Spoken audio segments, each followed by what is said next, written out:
মতি 11:28। হে পরিশ্রান্ত ভারাক্রান্ত জন, আমার কাছে এসো, আমি দেব তোমাদের বিশ্রাম। হালেলুয়া।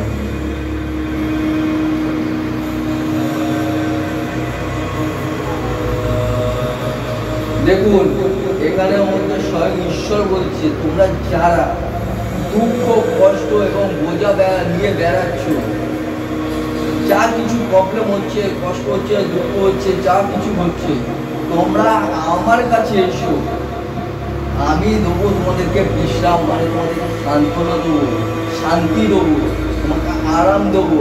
কারণ আমার দিয়েই তোমরা আরাম পাবে, আমার দিয়ে তোমরা আরাম পাবে। তোমাদের যত কষ্ট, দুঃখ, জ্বালা, যন্ত্রণা, যত যা বোঝা নিয়ে তোমরা বেড়াচ্ছ, সমস্ত বোঝা আমার কাছে নিয়ে এসো, আমি তোমাদেরকে দেবো আরাম। তারপরে দেখো এখানের মধ্যে কি বলছে, মতি 11:29। মতি 11:29। আমার জোয়াল তোমার কাঁধে তুলে নাও, আমার কাছেই গ্রহণ করো শিক্ষা, কারণ আমি শান্ত ও নম্র, তাহলে তোমার জীবনে স্বস্তি পাবে। আমিন। কি বলছে এখানের মধ্যে, আমার জোয়াল মানে আমার যে ক্রুশটা আছে তোমার কাঁধে তুলে নাও, আমার যে মানে যে ক্রুশটা অর্থাৎ আমার জোয়াল তোমার উপরে তুলে নাও এবং আমার কাছ থেকে শেখো, জ্ঞান নাও, শিক্ষা নাও। তার মানে তোমরা আমার কাছ থেকে যে সমস্ত শিখবে তাতে তোমরা কী হবে, নরম হবে এবং নম্র ভাবতে থাকবে এবং আরাম পাবে। তার মানে হচ্ছে আমার জোয়াল তোমাদের উপরে তুলে নাও ও আমার কাছে থেকে শেখো, কারণ আমার স্বভাব নরম ও নম্র। আমার কাছে শেখো, আমার স্বভাব হচ্ছে নরম এবং নম্র, মানে নরম ভাবে বোঝাবো এবং নম্র ভাবে থাকবো। আর আমার শিক্ষা অর্থাৎ পবিত্র বাইবেলের শিক্ষা, যে শিক্ষাগুলো আমি তোমাদেরকে শেখাচ্ছি অর্থাৎ পবিত্র বাক্য যেগুলো বলছি সেগুলো তোমরা শেখো, জানার চেষ্টা করো। আর এইসব শিখতে পারলে তোমরা বাস্তবেও দাঁড়াতে পারো, আর তোমাদের সমস্ত দুঃখ কষ্ট সব কিছু চলে যাবে। আর সেই যে শিক্ষাটা হচ্ছে খুবই লঘু, মানে খুবই হালকা।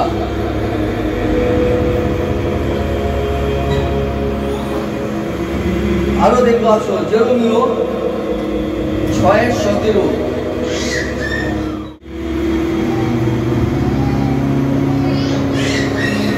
জেরেমিয়া 6:17। তখন প্রভু পরমেশ্বর প্রহরী নিযুক্ত করলেন তাদেরকে সতর্ক করার জন্য, কিন্তু তারা বলল, ওসব আমরা শুনবো না। হালেলুয়া। এখানের মধ্যে কি বলছে ভালো করে শুনবে। বলছে তখন প্রভু পরমেশ্বর প্রহরী নিযুক্ত করলেন তাদের সতর্ক করার জন্য, কিন্তু তারা বলল ওসব আমরা শুনবো না। প্রহরী মানে হচ্ছে তোমাদের জন্য গাইড করার জন্য একজন মানুষকে তৈরি করে দিয়েছে। মানে যেরকম মানে এক একটা মণ্ডলীতে এক একজন পাস্টার প্রচারক থাকে, ঠিক সেরকমই ধরি না আমাকে এই যে আপনাদেরকে সতর্ক করে দিচ্ছি যে সমস্ত ভুল আছে এগুলো করো না, এগুলো করাটা অন্যায় হচ্ছে, প্রভু রাগ করে, ক্রুদ্ধ হয়, শাস্তি দেয়। এই যে আমরা বলছি ঠিক সেরকমই এখানে আমাদের ঈশ্বর প্রহরী নিযুক্ত করলো, কিন্তু ওই প্রহরীর কথা, প্রভুর কথা তারা বলছে আমরা শুনবো না, আমরা শুনবো না। তারপরে কি বলছে দেখো,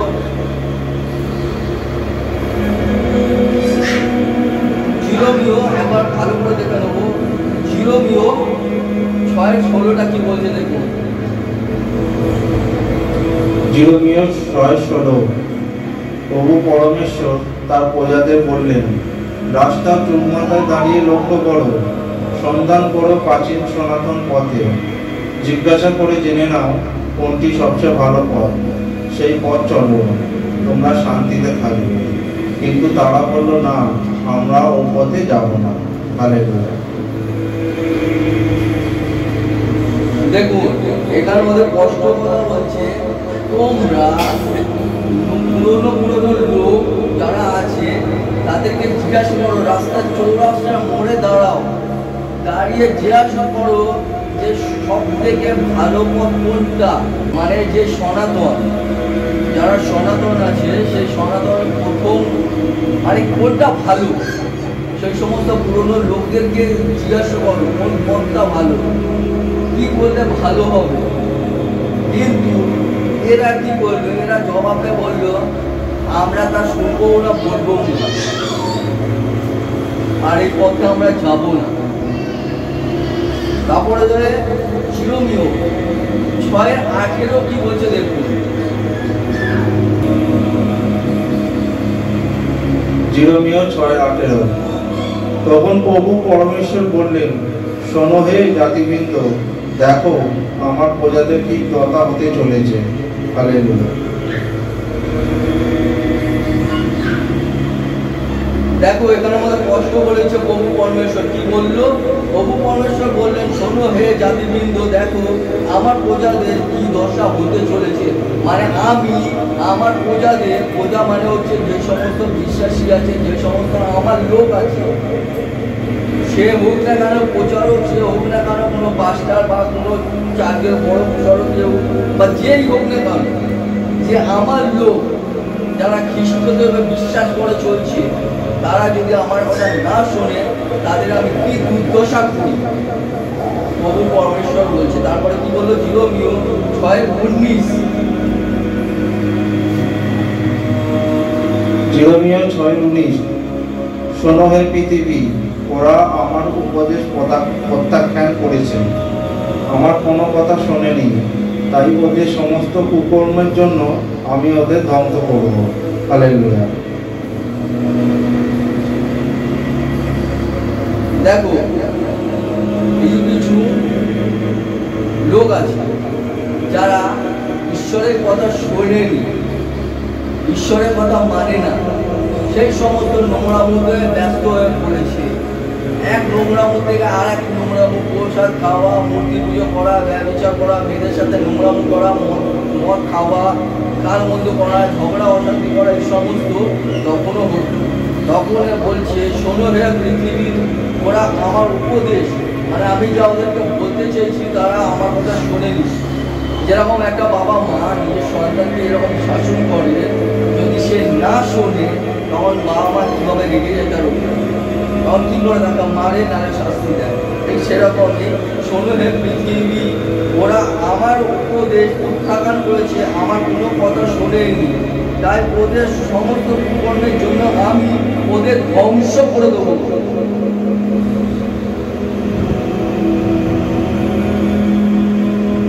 ঈশ্বর বলছে আমি ওদের ধ্বংস করে দেবো, কারণ ওরা ব্যভিচারে সম্পূর্ণভাবে লিপ্ত হয়ে গেছে, যা যা করতে মানা করেছি তাই করেছে। ওদেরকে আমি সুযোগ দিয়েছি কিন্তু সুযোগ নেয়নি, ওদের জন্য প্রহরী পাঠিয়েছি সেটাও ওরা করলো না। বলছে আমার মতন ওরা নিজেদের মতো নিজেরা চলবে, তাহলে চলুক, তাহলে আমার কাজ আমি করবো। মানে ঈশ্বর বলছে আমার কাজ আমি করবো, ওদেরকে আমি ধ্বংস করে দেবো। শোনো হে পৃথিবীবাসী, আমি আমার প্রজাদেরকে ধ্বংস করে দেবো, কারণ ও আমার কথা প্রত্যাখ্যান করেছে, আমার কথা শুনতে চাইনি, আমি যা বলতে চেয়েছি বোঝেনি।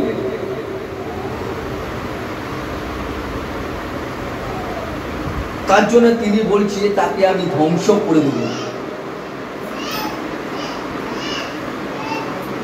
আসো আরো দেখবো 1 যোহন 5:3। 1 যোহন 5:3। ঈশ্বরকে ভালোবাসার অর্থ হলো তার আদেশ পালন করা, তার আদেশ দুর্বহ নয়। হালেলুয়া। আপনি যদি ঈশ্বরকে ভালোবাসেন, ঈশ্বরের কথা মেনে, মানে হচ্ছে যে ঈশ্বরকে প্রেম করে ভালোবাসে, তার মানে হচ্ছে তার আদেশটাকে পালন করা, তার আদেশ পালন করবেই, সে তার মতন চলবে। একটা কথা বলো, যদি আমি আমার বাবা মাকে ভালোবাসি, আমার বাবা মা কিসে খুশি হবে সেটা তো আমি ভালো করে জানি। আমার বাবা বা মা কোনো কাজ দিলে পরে সেই কাজটা তো আমি তো হাসি মুখে করে দিতে পারবো না। ওনার বলার আগেই আমি করে দিতে পারবো, এটা তো আমি ভালো করে, কেন আমি আমার বাবা মাকে ভালোবাসি। তাকে দরকার পড়লে কাজ করতে দেবো না, দরকার পড়লে আমি নিজে করবো, কারণ সে আমার এই সম্মানীয়। ঠিক সেরকম ঈশ্বরকে যে প্রেম করে ভালোবাসে, সে তার আদেশ সম্পূর্ণভাবে করে। যে ঈশ্বরকে প্রেম করে না, ভালোবাসে না, তার আদেশকে প্রত্যাখ্যান করে, আর তার জন্য নিয়ে আসবে বিনাশ, ধ্বংস নিজের জন্য। যে ঈশ্বরের কথাকে প্রত্যাখ্যান করে। দেখুন এখানের মধ্যে বলছে মথি 11:30 কি বলছে?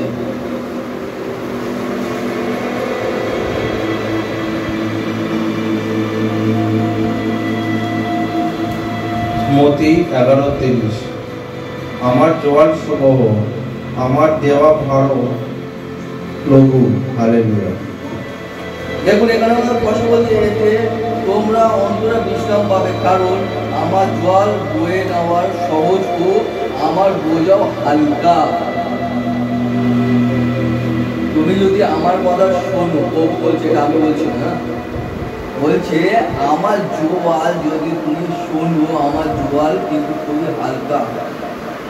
তুমি যদি তুলে নিয়ে হাঁটো, অর্থাৎ হচ্ছে তার বাক্য পড়ো, তার কথা শোনো, তাহলে জীবনে অনেক কিছু পাবে, সম্মান পাবে, তার ভালোবাসা পাবে। জীবনে কোনোদিন দুঃখ কষ্ট অভাব হতে দেবে না, দুঃখ কষ্ট আসতেই দেবে না। সুখ সবসময় সুখে আনন্দতে খাবে।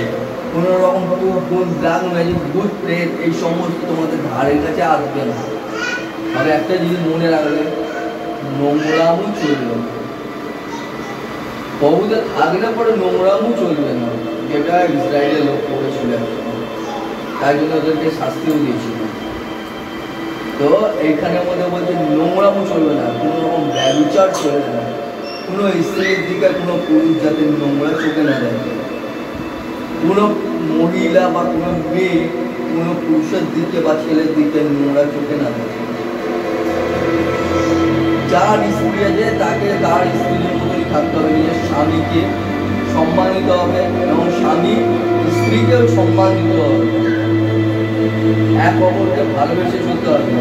আদার্স কোনো কাউকে দেখলে লোভনীয় করতে পারবে বা এরকম বলা যায় না, ও মালটা হেভি হেভি সলিড যে পেয়ে গেল না, ও দিল খুশ হয়ে যেত, এই যে বলে দিলাম মানে আমি ব্যবচার করে দিলাম, ও পেছনটা দেখ সামনেটা দেখ কি সাইজ, বলে দিলাম পাপ করে দিলাম, সব উপরে লেখা হচ্ছে। তোমার মুখের কথাই হচ্ছে তোমার সর্বনাশ ডাকা। মনে রাখবে তুমি যা বলবে তাই কাটবে।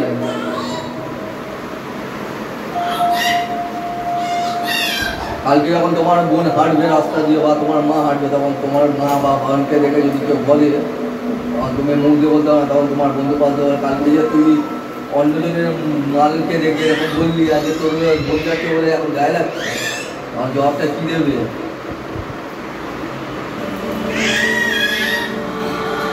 তুমি যা বলেছো তাই কেটেছো, তাই জন্য সাবধান হয়ে যাও, পাপ নিজের বাপকে ছাড়ে না। অন্যায় করবে না, অন্যায়কে হতে দেবে না।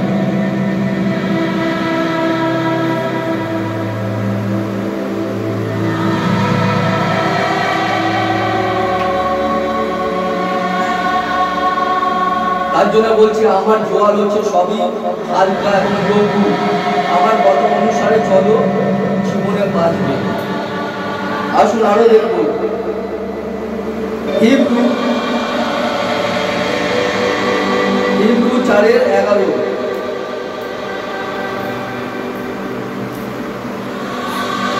হিব্রু 4:11 এইসব আমরা সেই বিশ্রাম লাভের জন্য বিশেষ চেষ্টা করি, যেন ওই ধরনের অবাধ্যতার ফলে কারো পতন না হয়। হালেলুয়া। এখানে কি বলছে ভালো করে দেখবে।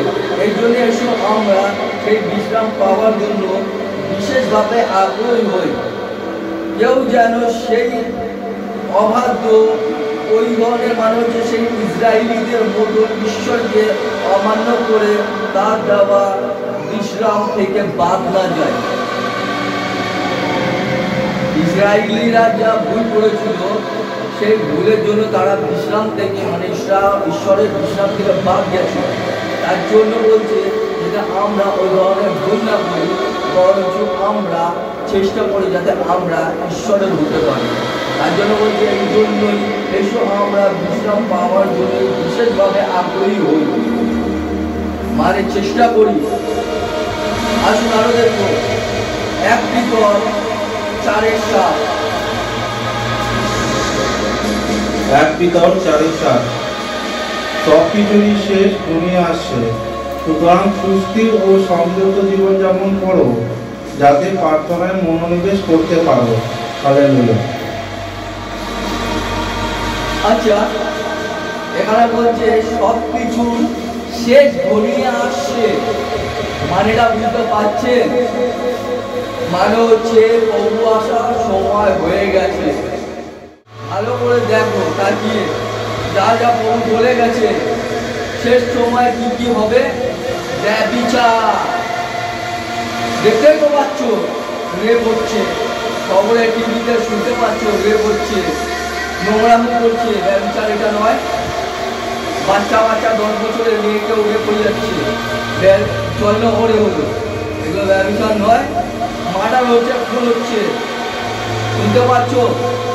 ইসরায়েলে ইরাকের সাথে ঝামেলা হচ্ছে, তোমরা ঘরে বসে শুনতে পারবে।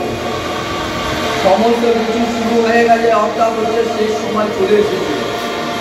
হুট করে উনি কখন চলে আসবে তখন কিন্তু আর সুযোগ পাবে না। তার জন্য বলছে এখন সব কিছুই শেষ সময় কাছে এসে গেছে, সেই জন্য তোমাদের মন স্থির করো এবং নিজেদের দমনে রাখো আর প্রার্থনা করো, আর নোংরামো করো না, মন ফেরাও পাপ থেকে। আমি বড় লোক, আমি গরিব, আমি উচ্চ বংশ, আমি ছোট বংশ, আমার টাকা আছে, আমার ঘরে এ আছে, আমার ও আছে, আমার এ আছে, এই সমস্ত কিছুকে ত্যাগ করো। ব্যভিচারকে ছেড়ে দাও, নোংরামো ছেড়ে দাও, অন্যায় করা ছেড়ে দাও, পাপ করা ছেড়ে দাও, অনবরত প্রার্থনা করো যাতে বাঁচতে পারো, অনন্ত জীবন পেতে পারো। তার জন্য পিতা বলছে শেষ গড়িয়ে এসেছে।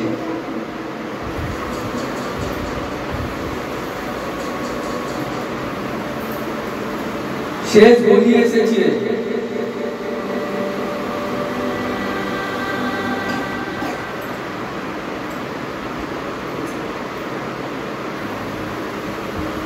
এক পিতর 4:8। 1 পিতর 4:8। 1 পিতর 4:8। সর্বোপরি তোমরা পরস্পরকে গভীরভাবে ভালোবেসো, কারণ প্রেম বহু পাপরাশি নিবারিত করে। হালেলুয়া। একটা কথা মনে রাখবে, তোমরা সর্বপ্রথম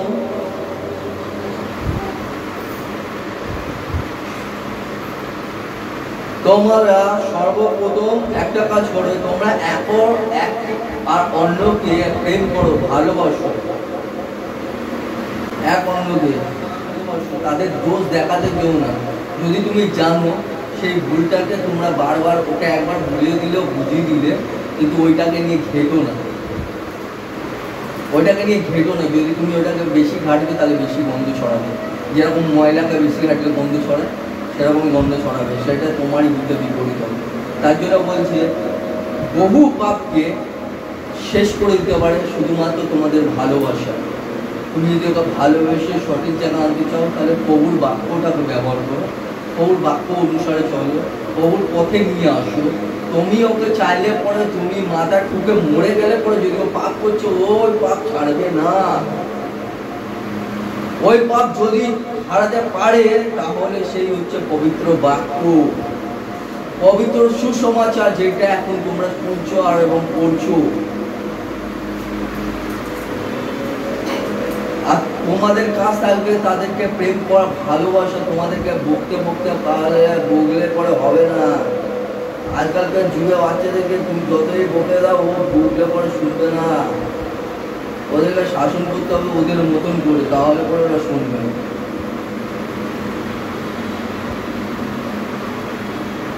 চালাক হতে হবে, চতুর হতে হবে।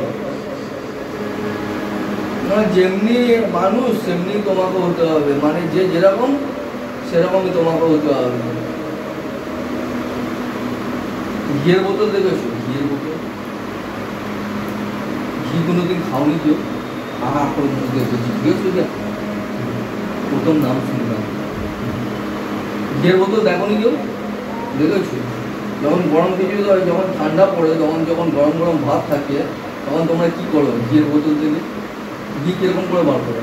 যদি না বেরোয় তখন কি করো? আঙুল দিয়ে বার করো। কিরকম করে? আঙুলটা লাগিয়ে দিও। ঠিক সেরকম যখন সিধা আঙুলে বেরোয় না, তখন আঙুলটাকে টেনা করতে হবে। আর কীভাবে টেনা করবে সেটা নিশ্চয়ই তোমার নিজের বুদ্ধি খাটাতে হবে।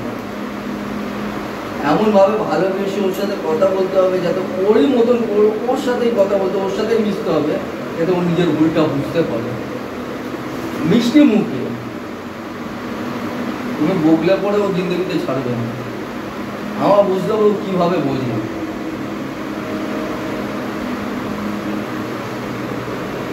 লোহা দিয়ে লোহা কাটা যায়, শুনেছো? ইট দিয়ে লোহা কাটা যায়, পাথর দিয়ে কাটা যায়, দিয়ে কাটা যায়, লোহা দিয়েই লোহা কাটা যায়। সেরকম আমাকে যদি হতে হবে, তাহলে লোহাকে যদি কাটতে হবে ভাই, আমাকেও পড়ার হতে হবে, আমিও কাটতে যাব। কোন জায়গাটা বেড়ে গেছে সেই জায়গাটা আমি কেটে নিচে করে ছোটো করে। বুদ্ধির ব্যবহার করতে হবে, আর কিছু বলছে। আর সব থেকে বড় কথা হচ্ছে, তোমরা এক অন্যকে প্রেম করো, ভালোবাসো। ভালোবাসে এমন একটা ওষুধ আছে যে পাপ করে সে পাপ করাকেও বন্ধ করে দেবে। তুমি প্রেম করে ভালোবেসে তার সঙ্গে কথা বলতে বলতে, বন্ধুর মতন ব্যবহার করতে করতে, তাকে নিয়ে আসতে, হাসি কি করতে করতে মণ্ডলীর মধ্যে, সে মণ্ডলীতে আসলো, 2-3 দিন আসতে আসতে ওরা একটা অভ্যাস লেগে যাবে ঈশ্বরের কথা শুনতে, সে আপনি সে মন করে নিবে।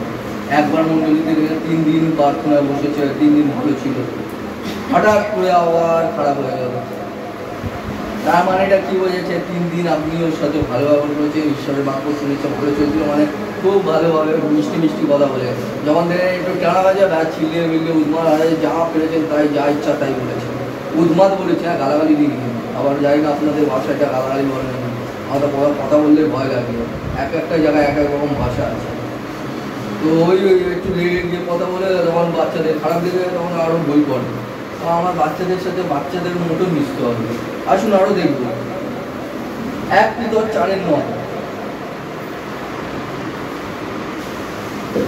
1 পিতর 4:9। উদার চিত্তে অতিথি সেবা করো। তোমরা প্রত্যেকে যে যেমন বর লাভ করেছো তাই দিয়ে পরস্পরকে সেবা করো। হালেলুয়া।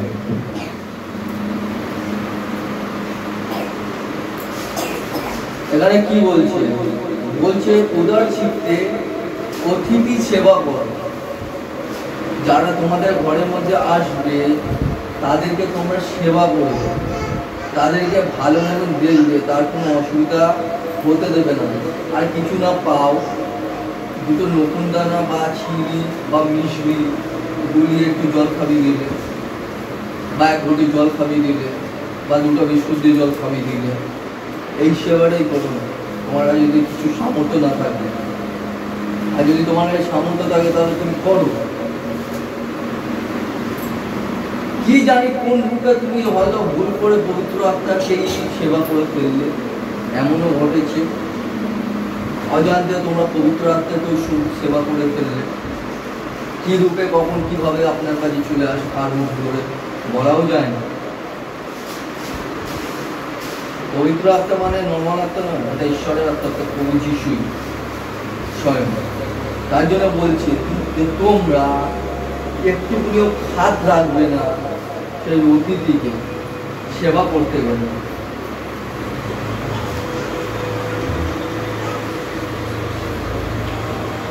আমি যদি কারো ঘরে যাই না, সে মানে ঈশ্বরের বিশ্বাসী লোক হলে, আমি তার ঘরের মধ্যে গেলে পরে, সে ভুলে গেলে পরে, আমি তার ঘর থেকে অন্তত আমি 1 গ্লাস জল চেয়ে খাই ইচ্ছাকৃতভাবে, যাতে সেই আশীর্বাদটা কমা। একজনের পোচা রোগে পায়ের ধুলো যদি কারোর ঘরে পড়ে, তার মানে সে কত ভাগ্যবান যে ঈশ্বরের দূত তার ঘরে পৌঁছেছে। ঈশ্বরের লোক, নর্মাল ব্যক্তি নয়, কোনো নেতা মন্ত্রী নয়, যে স্বয়ং পরস্পর ঈশ্বর, রাজাদিরাজ, প্রভুদের প্রভু, যে সমস্ত সৃষ্টির মালিক, তার দূত অর্থাৎ তার সেবক ঈশ্বর। আর আমি কতটা আশীর্বাদ পাচ্ছি, শুধু আমি নয়, ঘরের মধ্যেও শান্তি আসে। তা সে যদিও ভুলে এক গ্লাস জল দিতে, তবু আমি তার ঘর থেকে এক গ্লাস জল খেয়ে আসি, যাতে তার ঘরের মধ্যে সমস্ত বিপদ কেটে যায়। যদি সেই লোক পায়ের ধুলো ছেড়ে যদি চলে ঘর থেকে, তাহলে ভেবে নেবেন আপনার সদম ও গোমরার থেকেও কঠোর পরিস্থিতি হবে। ওপর থেকে আগুন করে পুরো সদম ও গোমরাকে জ্বালিয়ে দিয়েছিল ঈশ্বর, মানে সেই দেশটাকেই পুরো জ্বালিয়ে দিয়েছিল, সেই এরিয়াটাকে রেগে গিয়ে। তার জন্য বলছে যে কোনো ঈশ্বরের দাস বা ঈশ্বরের লোক যদি কার ঘরে গেছে, সে যদি অপমান করেছে, সে যদি তার কথা না শুনেছে, তাহলে পরে পায়ের ধুলো ঝেড়ে দিয়ে ঈশ্বরকে সাক্ষী করে চলে আসলো। তার যে কী দৌড় মানে বিদোষ হবে সে নিজেও জানে। পবিত্র শাস্ত্র বলে, তাই ওইটা অনেকে করেও না, আমরাও করি না, আমরাও চাই না কারণ ক্ষতি হোক, আমরা চাই যাতে সকলে আশীর্বাদ পায়। আর এখানে পবিত্র শাস্ত্র বলছে অজান্তে প্রকৃতির সেবা করতে গিয়ে না জানি তোমরা ঈশ্বরের দূতকেই সেবা করে ফেলবে, ঈশ্বরের দূতকেই সেবা করে ফেলবে। কত আশীর্বাদ কমে গেলে বলুন তো।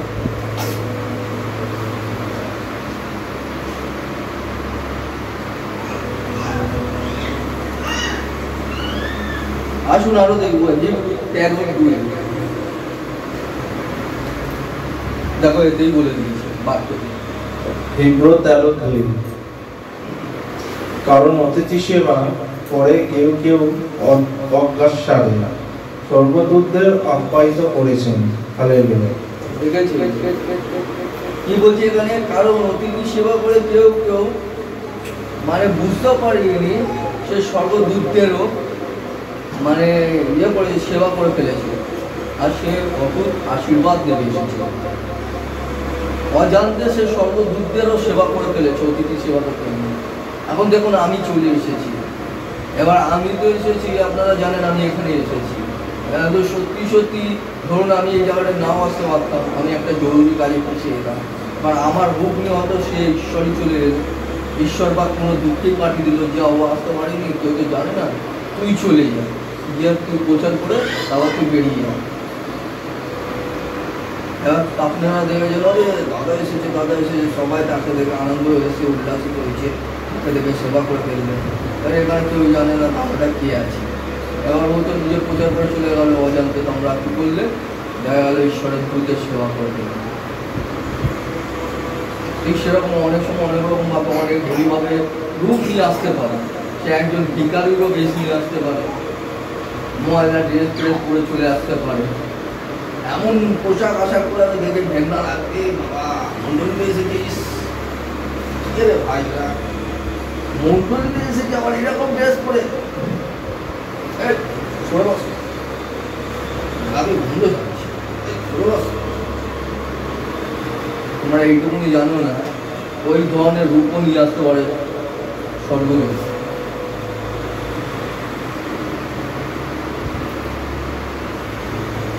তার জন্য বলছি তোমরা অতিথি সেবা করো, কে কি করে এসেছে, কে কি নিয়ে এসেছে, কে নিয়ে যাবে, কে নিয়ে যাবে, তোমাদের দেখার ওইসব কাজ নেই। তোমার দেখার তোমার ঘরে যদি কোনো অতিথি এলো তাই সেবা করো, তোমার যতটা সামর্থ্য তুমি ততটা করো, কিন্তু অপমান করার অধিকার আমাদের নেই। অপমান যদি করেছি তাহলে পরে ভেবে রাখবে তোমার কপালে দুঃখ আসছে।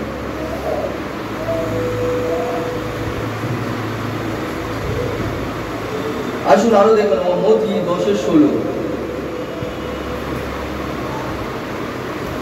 মথি 10:16 দেখো নেকড়ের পালের মতো মেষের মতোই আমি তোমাদের প্রেরণ করছি, কাজেই তোমাদের হতে হবে সাপের মতো চতুর আর কপতের মতো নির্জীবন। হালেলুয়া।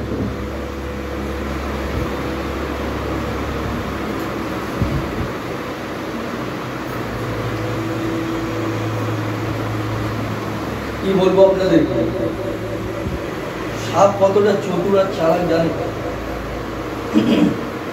আপনাদেরকে বলছি, আমি আপনাদেরকে নেগড়ে বাঘদের কাছে ছেড়ে দিয়েছি।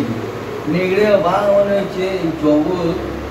আপনারা যখন সমস্ত সত্য যখন জানবেন, তখন এই জগৎকে আপনাদের মিথ্যে বলে মানে মনে হবে যে এরা কিছুই জানে, আপনার কাছে বাচ্চা আছে। এরা মূর্খ মাত্র, এদের চোখ খোলাতে হবে, এদেরকে চেষ্টা করতে হবে সঠিক পথে আনার জন্য। এরা মুখে হাও হাও হাও হাও করে বলে, কিন্তু এদের মধ্যে সত্যি জ্ঞানটা নেই, এরা সত্যটা জানেই না। এরা শুধু কি জানে, মার কাট খুন, গালমন্দ, খিস্তাখিস্তি, ব্যভিচার, নোংরামো, আবল তাবল বলা, যা ইচ্ছা তাই করা, এই সমস্ত কিছু এদের মধ্যে ভরে আছে। খুন করা, মার্ডার করা, ধরে পিটিয়ে দেওয়া, রাগ এসে যাবে, ও সমস্ত কিছু, মানে হিংসা, জলাঞ্জলি, সমস্ত কিছু এদের মধ্যে ভরা। যদি আপনি ঈশ্বরের কাজ করছেন বা প্রচার করতে যাবেন, তখন ওরাই আপনারা বাধা দেবে, খ্রিস্টান হয়ে যাবে, খ্রিস্টান হয়ে যাবে, ও খ্রিস্টান হয়ে যাবে, ও খ্রিস্টান হয়ে যাবে। ভাই, তুই যদি খ্রিস্টান হয়ে যাবে, তাহলে খ্রিস্টানের রক্ত তোর শরীরে কি করে যাবে? যখন হসপিটালের মধ্যে ভর্তি হয়ে যখন ব্লাড ব্যাঙ্কে যাচ্ছিস, কার রক্ত, তখন জিজ্ঞেস হয়ে যায় এটা মুসলমানে না খ্রিস্টান না শিখ না জৈন। তখন তো রক্তটা নিয়ে চলে আমি দৌড়ে দৌড়ে আগে তখন কেন জিজ্ঞেস করিস না তুই ব্লাড ব্যাঙ্কে যেটা কার রক্ত আছে, মুসলমান না খ্রিস্টান না শিখ না জৈন।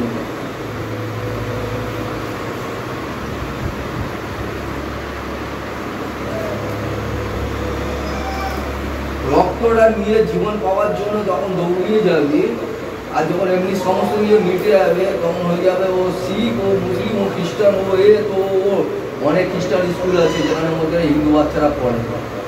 তখন কেন মানুষ বলে না যে ও খ্রিস্টান হয়ে গেছে? আমি যদি মণ্ডলীতে যাচ্ছি আমি প্রার্থনা করতে, আমি যদি সত্যটা দেখতে যাচ্ছি, আমি যদি মিথ্যেটাকে ঘেন্না করছি, আমি যদি নোংরা পথ থেকে সত্য পথে আসি, তখন তোমাদের জ্বালা লেগে যাচ্ছে। অথচ তোমার বাচ্চারা তুমি খ্রিস্টান স্কুলে পড়াচ্ছ, তখন তোমার বাচ্চা খ্রিস্টান হচ্ছে না।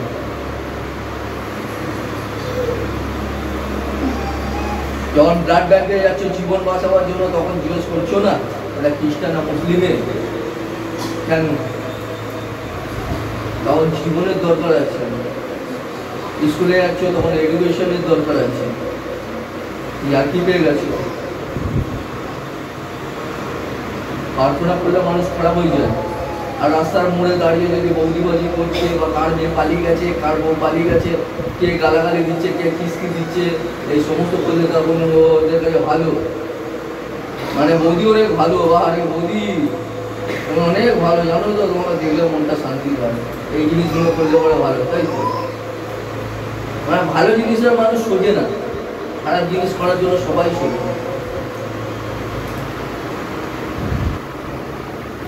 ভালো কাজের জন্য কেউ সাহায্য হবে না। একটা গুন্ডাকে গিয়ে বলতে পারো একটুকুনি কিছু বলে দেখা, যদি বাপের বাড়িতে থাকি, যা ওকে কাটি কর বা ওকে কাটি কর, মুখ খুলবেই না। কিন্তু ভালো মানুষ যা, টাকা বলতে বলো দেখবে এমনি কাটি করবে। কেন? সে তো নরম মানুষ আছে, সে কিছু বলবে না, জানি হয়তো কাটি করবে। আর যদি কোনো গুন্ডা বদমাশ করে ঠুকে দেবে গাছ করে, ওই জন্য করে না। আর ভালো মানুষদের পেছনেই রয়ে, এই জন্য পিতা বলছে আমি তোমাদের নেগড়ে বাঘদের কাছে পাঠাচ্ছি, তোমরা হবে চালাক, চতুর, সাপের মতন চালাক আর চতুর, বুদ্ধি খাটিয়ে রাস্তায় চলবে। কারোর সাথে যদি কথা বলো তো বুদ্ধি খাটিয়ে কথা বলো। আর এখানে বলে কপত, অর্থাৎ পায়রা। একটা পায়রা যখন বাচ্চা পারে বা ডিম পারে, ডিম থেকে যখন বাচ্চা বলে অনেক সময় দেখবে বাচ্চা মারাও যায়, কিন্তু সে নিজের বাসা ছাড়ে না, সে বাসার মধ্যেই থাকে। বাসা মানে হচ্ছে ঘর, সে নিজের ঘরের মধ্যেই থাকে। কষ্ট, দুঃখ, ঝড় ঝাপটা যতই আসুক, সে ওখান থেকে ফিরবে না। সে ওখানের মধ্যে সমস্ত কষ্ট সহ্য করে তবু ওখানের মধ্যে থাকবে, আবার নতুন করে সৃষ্টি করবে, চেষ্টা করবে। তার জন্য বলছে যে নির্ভর, মানে এরা এত সুন্দর, মানে এত নরম, তার জন্য বলছে এরা এদের মতন হয়, নিরীহ, এদের মতন হয়, কপদের থেকে শেখো। এরা একদম মানে নিরীহর মতন থাকে, এদের দেখলে পরেও এটা মানে শান্তির প্রতীক। কিছু কিছু জায়গা বলে এরা শান্তি, সাদা পায়রা দেখলে শান্তির প্রতীক। 15 আগস্ট আসলে পরে অনেক জায়গায় সাদা পায়রা ওড়াতে, কোনো জায়গায় যুদ্ধ বিশ্রাম হলে পরে সাদা পায়রা উঠতো, মানে শান্তি ছিল। ঠিক সেরকম পায়রা অর্থাৎ হচ্ছে শান্তির প্রতীক। তাই জন্য এখানের মধ্যে বলছে নিরীহ, এরা নিরীহর মতোই। তো তোমরাও ওরকমই, যখন জীবনে যদি কোনো সময় দুঃখ কষ্ট জ্বালা যন্ত্রণা হয়, তখন তোমরা নিরীহ হয়ে যাও, কষ্ট সহ্য করার ক্ষমতা রাখো। আমি জানি যে তোমরা তোমাদের মানে শিবের কাছে বাঘের কাছে পাঠাচ্ছি, মেঘের বাঘ, যেখানে তোমাদেরকে চিবিয়ে খাবে, নিয়ে খাবে। কিন্তু পিতা এটা জানে, পিতা নিজেই বলছে যে আমি তোমাদেরকে পাঠাচ্ছি।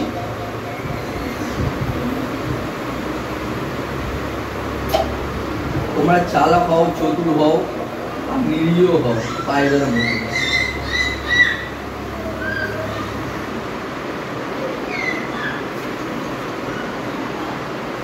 বাক্য এই পর্যন্ত, বাক্য সম্পূর্ণ হলো। আসুন ঈশ্বর উদ্দেশ্যে গান করবো।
হালেলুয়া।